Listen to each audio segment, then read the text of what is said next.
할렐루야, 지난밤 평안하셨습니까? 이 시간 주 앞에 나오신 여러분들을 환영하고 축복합니다. 함께 기도함으로 오늘 예배 시작하도록 하겠습니다.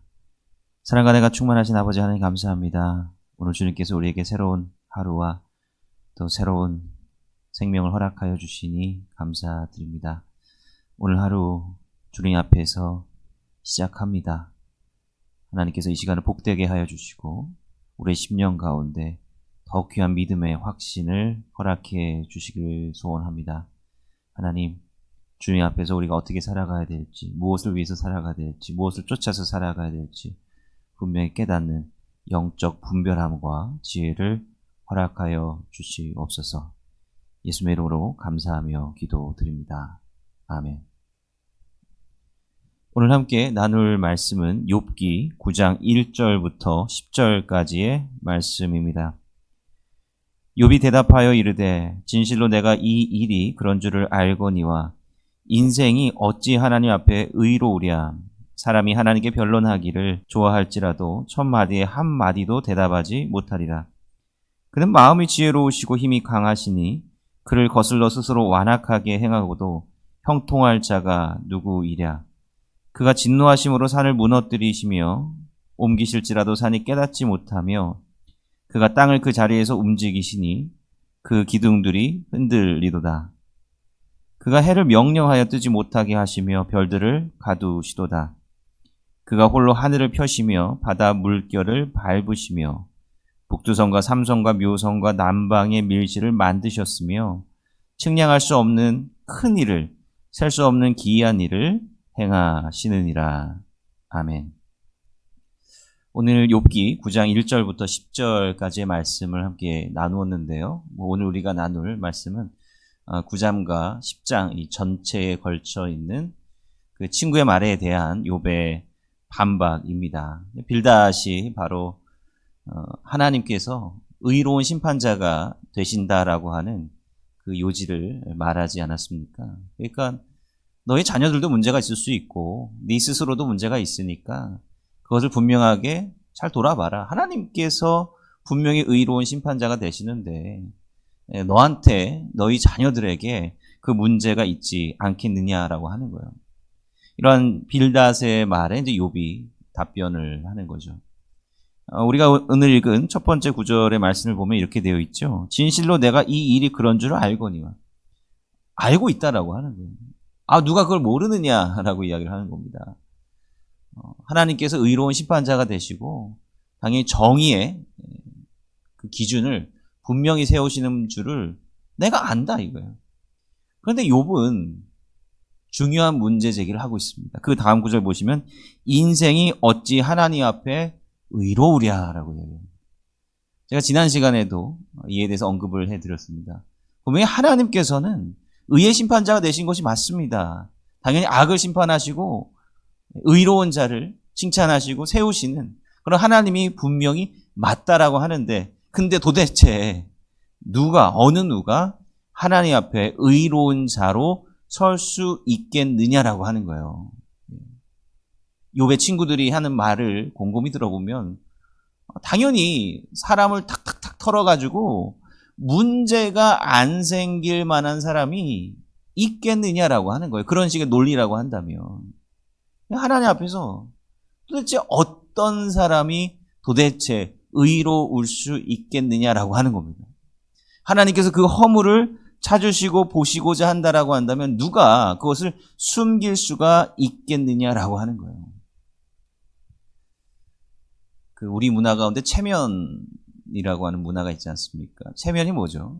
몸체자와 이제 얼굴 면자를 써서 몸과 얼굴, 그러니까 우리의 겉으로 드러나는 이 모습에 신경을 쓰는 거죠.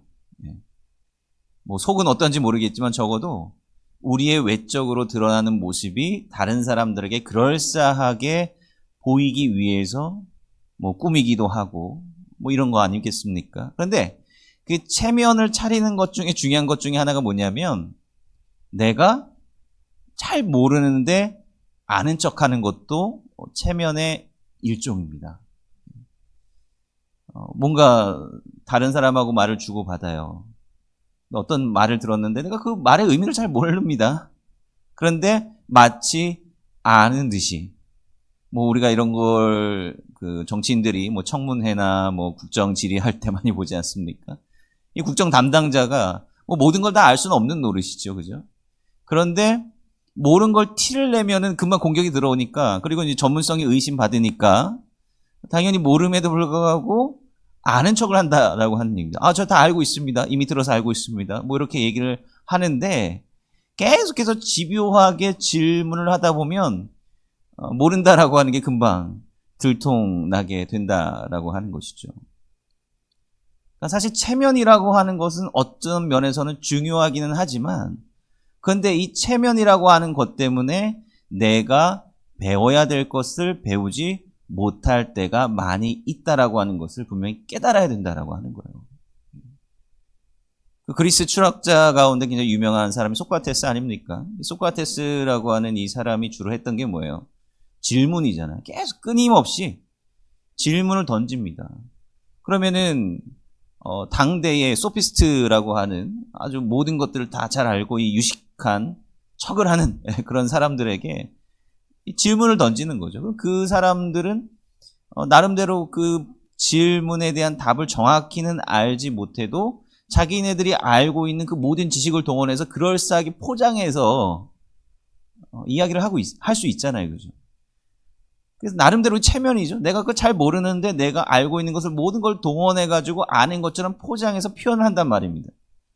근데 이 소크라테스의 그 질문법이 아주 집요합니다. 계속해서 꼬리에 꼬리를 물고 물어요. 그럼 결국 뭡니까? 모른다라고 하는 그 답에 도달할 수밖에 없다라고 하는 거예요. 난 잘 모른다. 소크라테스가 우리에게 했던 말, 네 자신을 알라라고 하는 그 본의가 뭐라고 이야기합니까? 우리가 결국은 진리를 모른다, 알 수 없다. 그것을 깨달아야 우리는 깊은 진리의 수준에 도달할 수 있다라고 하는 겁니다. 내가 모르는데 그냥 아는 척을 해요. 그냥 넘어가 버리면 더 이상 깊어질 수가 없다라고 하는 거죠. 이거는 예수님 시대의 그 바리새인들과 서기관들, 뭐 제사장들 이런 사람들의 하고 마찬가지예요. 거기 이 사람들도 당대의 어떤 종교적인 리더들로서 좀 있어 보여야 되잖아요. 그죠? 율법에 대해서 잘 알고 그들이 살아가는 삶의 방식이 율법에 딱딱 맞는 삶의 방식이다라고 하는 것을 또 백성들에게, 다른 사람들에게 이제 알려줘야 되는 것이고요.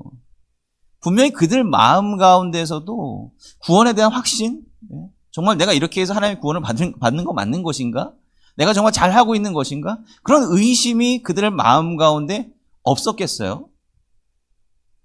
분명히 있었을 것입니다. 근데 그거를 감추어야 되는 거죠. 그걸 드러내는 순간 자기네들의 어떤 권위나 이런 것들이 땅에 떨어진다라고 생각했기 때문일 겁니다. 그러니까 질문을 못 하는 거예요. 예수님이 그 부분을 이제 꼭꼭 찌르시는 거 아닙니까? 예수님께서 안식일을 일부러 어기심으로써 안식일이 중요하냐, 사람이 중요하냐. 또 사마리아인의 비유를 또 말씀하시면서 율법이 중요하냐, 사람을 살리는 것이 중요하냐. 이것에 대해서 계속해서 질문하고 계신다라고 하는 거예요. 이 사람들은 자기네들이 분명히 생각을 하고 있었지만 스스로 그거를 드러냈을 때 자기 모순에 빠질 수밖에 없는 그런 것 같은 거죠. 왜냐하면 이 사람들은 무조건 문자적인 율법만이 우선순위가 되어야 된다라고 생각했으니까요. 그리고 그것이 전부다라고 생각했으니까요. 근데 그러한 논리를 무너뜨리는 이러한 예수님의 질문에는 당혹스러워할 수밖에 없었다라고 하는 거예요. 그래서 예수님을 자꾸 해하려고 하고, 자꾸 잡아가두려고 하고 그랬던 모습을 결국 예수님을 십자가에 못 박았죠. 그러면 어리석은 모습을 볼 수 있다라고 하는 겁니다. 지금 욥하고 이 세 친구들의 가장 큰 차이가 뭐냐면 바로 이런 점에 있다라고 하는 거예요. 세 친구들은 자기네들의 체면이 있는 거예요. 자기네들이 아는 거에서 모든 걸 다 알고 있다. 이걸 자꾸 드러내고 싶은 거죠. 그들 역시 욥과 같은 그런 질문을 마음속에 분명히 가졌을 것입니다. 그런데 이들은 끝까지 자신들의 체면을 지키고 자신들의 생각이 옳다라고 하는 것을 끊임없이 주장을 하는 거죠. 그런데 이제 욥은 지금 더 이상 잃을 것도 없지 않습니까? 그러면서 지금 하나님을 붙잡고 마치 정말로 심각하게 말하면 하나님을 앞에다가 두고 도발하고 있는 거죠. 솔직하게. 이 문제에 대한 답을 내가 알아야겠습니다. 도대체 내가 구원받는 게 맞습니까? 하나님께서 정말 계신다라고 한다면 하나님께서 정의로우신 분 맞습니까? 질문하고 있다라고 하는 거예요. 그래서 욥은 하나님을 앞에다가 두고 이러한 자기의 질문을 끊임없이 하고 있는데, 우리가 읽은 말씀 굉장히 은혜로운 말씀이잖아요. 하나님께서 이 세상의 주관자가 되시며 창조자가 되신다라고 하는 말인데, 그런데 그 가만히 어간을 보면 이게 뭐예요? 하나님께서 하시고 싶은 대로 하신다라고 하는 겁니다. 아니, 저렇게 큰 산을 하나님께서 분명히 옮기실 수가 있겠죠. 그래서 하나님께서 그 높은 산을 옮기실 텐데, 그 옮기는 과정에서 무너지는 저 산의 영문도 모르고 그냥 무너짐을 당해버린다라고 하는 거예요. 이게 인생에 비유하면 지금 욥과 같은 거 아닙니까? 욥이라고 하는 그런 거대한 산이 지금 삶의 지경이 옮겨지고 있는 거 아니에요? 그죠? 그 가운데서 욥의 삶이 철저히 완전하게 지금 무너지고 있는 것 아니겠습니까? 근데 욥은 영문도 몰라요. 도대체 하나님의 섭리가 무엇입니까? 왜 그러십니까? 라고 묻고 있어요. 묻고 질문하고 자신의 삶에 투영해야 진리에 더 가까이 갈 수 있다라고 하는 것입니다. 욥이 계속해서 이야기를 하고 있습니다. 마치 거대한 재난이 많이 생기잖아요. 그죠? 그 거대한 재난이 생길 때 그 가운데서 희생당하는 사람들 있죠? 그럼 그 희생당하는 사람들이 그 거대한 재난 가운데 희생당할 때 착한 사람은 살아남고 악한 사람은 거기서 피해를 당합니까? 그런 거 아니잖아요. 악한 사람, 착한 사람 구별 없이 그냥 일방적으로 그 재난이 임하는 겁니다. 도대체 이러한 커다란 재난 속에서 왜 선한 사람하고 악한 사람이 다 피해를 입어야 되느냐라고 하는 거예요. 하나님께서는 왜 이러한 재난을 그냥 두고 보시느냐라고 하는 거예요. 이러한 질문을 욥이 할 때 우리도 아브라함의 이야기도 생각나지 않습니까? 아브라함과 하나님께서 이 소돔과 고모라를 두고 이야기를 하잖아요. 하나님께서 그 소돔과 고모라, 거기 이제 아브라함의 조카 롯이 살고 있었던 곳이죠. 그것을 다 멸하겠다라고 말씀하셨을 때 아브라함이 마치 이제 욥과 같은 심정으로, 본인이 직접 당하는 것은 아니지만 뭐 조카 롯이 거기 있었죠. 하나님한테 질문하는 거예요. 하나님, 저 성 안에 의인이 있다라고 한다면 하나님, 왜 그 의인도 저 악한 사람들과 함께 망하도록 놔두십니까? 라고 하는. 하나님께서는 의인이 그만큼 없다라고 하는 말씀을 계속해서 반복하고 계시죠. 100명, 50명, 20명 계속 줄여나가지 않습니까?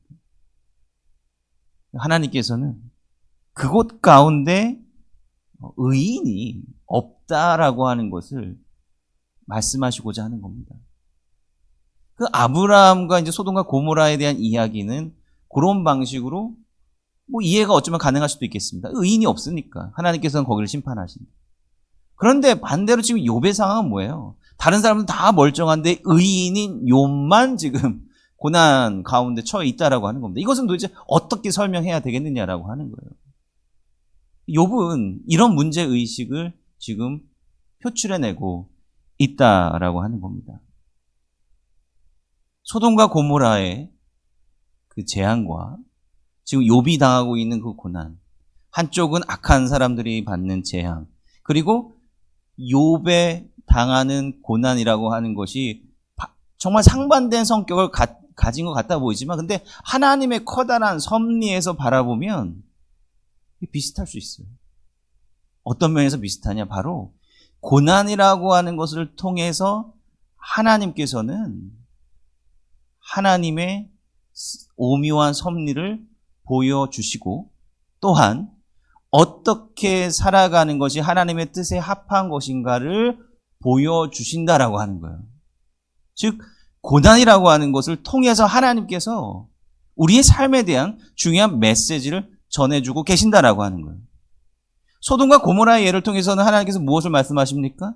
이렇게 앞뒤 분별하지 못하고 하나님 앞에 흥청망청 패역하고 음란한 그런 삶을 살게 되면 결국 하나님 앞에 심판받아 마땅하다라고 하는 것을 하나님께서는 보여주시죠.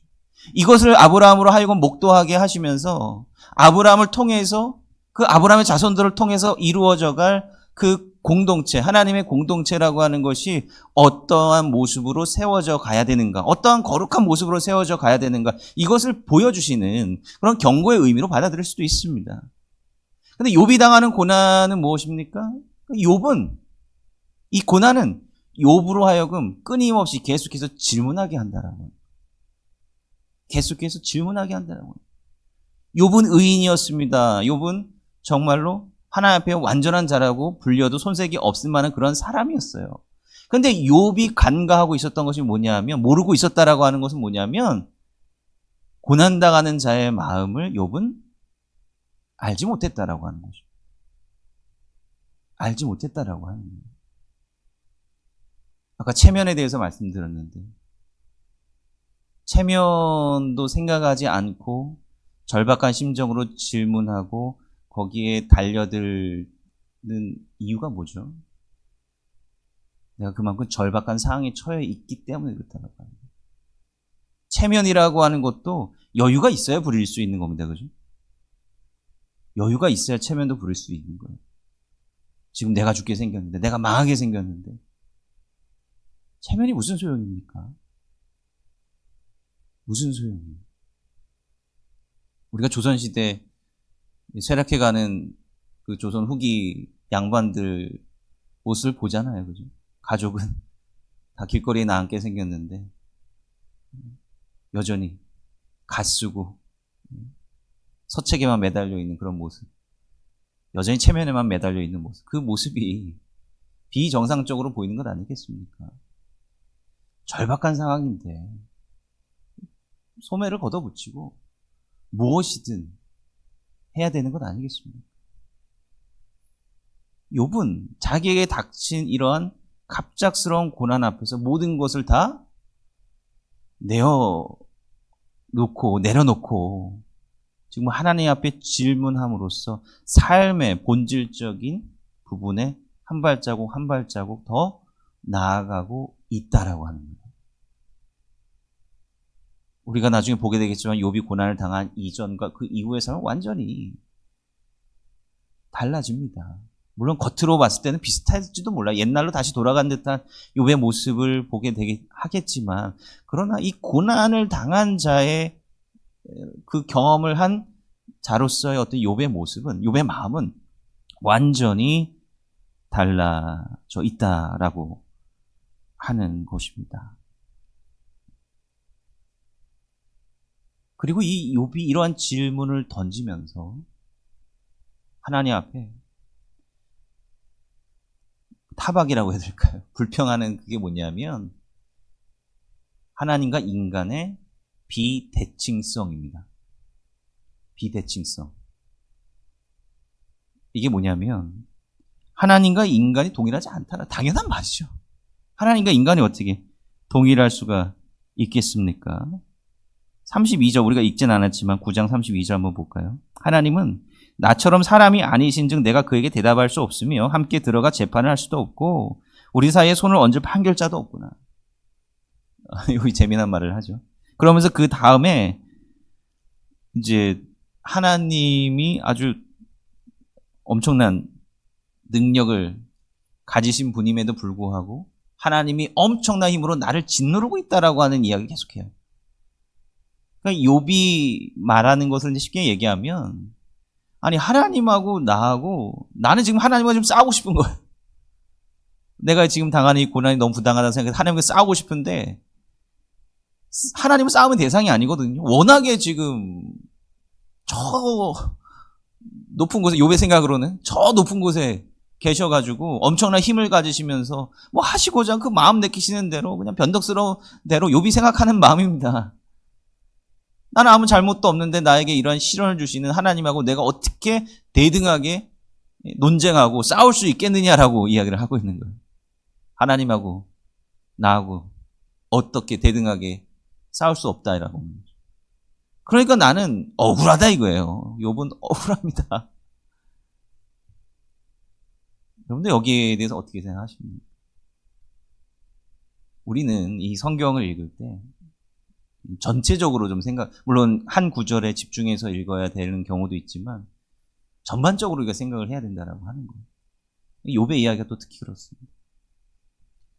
하나님께서는 욥에게 분명히 시련을 주십니다. 시련을 주세요. 아까 말씀드렸던 것처럼 그 시련이라고 하는 것은 욥으로 하여금 진리에 좀 더 가깝게 나아가게 하는 그런 질문을 하게 만드는 그런 계기가 되었는데, 목적이 중요한 거죠. 하나님께서 도대체 왜 욥에게 이러한 고난을 주시는가? 하나님은 멀찌감치 구경만 하고 계신 분인가라고 하는 거예요. 하나님은 욥의 이야기를 사실 다 들으셨어요. 지금 이 순간에도 욥이 하는 불평불만을 다 듣고 계시는 거예요. 지금 다 듣고 이제 나중에 그 욥의 말이 다 끝나고 난 다음에 하나님께서 욥에게 많은 질문들을 하시는데 기다리고 계시고 다 듣고 계시다라고 하는 거예요. 이사야서는 그 하나님을 뭐라고 말씀해요? 임마누엘. 임마누엘의 의미가 뭡니까? 하나님이 우리와 함께 하시다라고 하는 거죠. 하나님께서는 그냥 멀리 이렇게 멀찌감치 쓰셔가지고 기분에 따라서 왔다 갔다 이 세상을 조정하시는 그런 분이 아니라 우리의 삶에 대한 진리를 일깨워 주시기 위해서 때로 시련도 주시고 고난도 주시기는 하지만 우리와 항상 함께 하시는 분이다라고 하는 것을 말씀하고 계시죠. 우리가 영적으로 둔감해서 그걸 느끼지 못할 뿐이죠. 함께 하신다라고 합니다. 그 임마누엘이라고 하는 그 이름이 누구를 통해서 나타납니까? 바로 예수 그리스도를 통해서 나타나는 거잖아요. 예수 그리스도께서 행하신 그 공생애의 사역, 우리의 육신의 몸을 입고 오셨다라고 하는 것이 중요성이 무엇입니까? 하나님은 인간과 비대칭적인 존재가 아니다라고 하는 것을 이야기해 주는 거예요. 하나님은 욥이 지금 타박하고 있는 것처럼 인간과는 아주 질적으로 다른 그러한 곳에 계신 분이 아니라 우리와 동일한 몸을 입고 우리와 동일한 감정을 느끼시며 우리와 함께 먹고 마시고 주무시고 그렇게 살아가시는 그런 분이 바로 하나님, 임마누엘의 하나님이시다라고 하는 거예요. 욥의 고난 가운데 하나님께서는 함께 하고 계신 것인데, 그런데 욥의 짧은 생각, 우리의 짧은 생각이기도 하죠. 그것으로 하나님은 판단하고 있다라고. 그러나 하나님께서는 욥과 한순간도 떨어져 계시지 않는다라고 하는 것을 우리는 알아야 된다라고 합니다. 절대로 하나님은 우리가 다다를 수 없는 그러한 분이 아니라 우리가 기도하고 간구하고 때로는 우리가 고난당할 때 언제나 들으시고 함께 하시고 우리에게 힘주시는 분임을 깨달아야 된다라고 하는 겁니다. 모든 일에는 이유가 있기 마련입니다. 그런데 그 이유를 잘못된 곳에서 찾으면 안 되겠죠. 우리가 하나님 앞에 나아갈 때 체면이라고 하는 것을 다 내려놔야 된다라고 하는 거예요. 질문할 건 질문하고 우리의 삶을 솔직히 바라보고 회개할 건 회개해야 된다라고. 체면으로 가득 차 있는데 우리가 어떻게 하나님 앞에 온전히 회개할 수 있겠습니까? 우리는 오늘 욥의 고백, 솔직한 고백을 통해서 진리로 나아가기 위해서는 바로 우리의 모든 것들을 다 내려놓고 하나님 앞에 질문해야 된다. 그럼에도 불구하고 욥이 착각하고 있는 것, 하나님은 저 멀리 계신 분이 아니라 고난의 순간에도 하나님께서는 함께 하신 분이시고 이를 통해서 우리에게 분명하게 주시고자 하는 뜻이 있다라고 하는 그 확신을 가지고 나아갈 필요가 있다라고 하는 거죠. 이런 깨달음이 우리 가운데 온전히 있기를 주님의 이름으로 간절히 축원드립니다. 몇 가지 기도 제목 가지고 함께 기도하도록 하겠습니다. 오늘 우리가 말씀 나누었던 것처럼 우리가 항상 함께 하시는 그 하나님의 임재를 또 느끼고 또 구하는 그러한 하루가 될 수 있도록 위해서 기도해 주시기 바랍니다. 오늘 이제 태풍이 불어오고 있다고 합니다. 또 많은 비로 인한 그런 피해가 예상이 되는데요. 큰 피해 없도록 위해서 기도해 주시기 바랍니다. 그리고 최근 코로나도 많이 또 확산되고 있고 또 우리 교회 가운데 또 하늘분들도 많이 계십니다. 연락하신 성도님들과 하늘분들 위해서 특별히 기도해 주시기를 부탁드리겠습니다. 기도하겠습니다. 사랑과 내가 많으신 아버지 하나님 감사합니다. 오늘 우리가 주님 앞에 나와 욥에 대한 말씀을 함께 나누었습니다.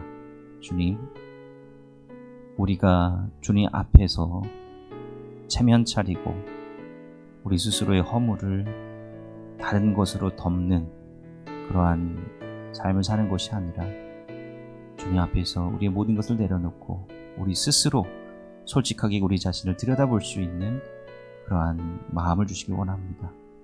스스로 성찰하고 회개하고 하나님 앞에서 새롭게 변화되는 놀라운 역사가 우리 가운데 있어지기를 원하오니 하나님께서 함께하여 주시옵소서. 예수님의 이름으로 감사하며 기도합니다.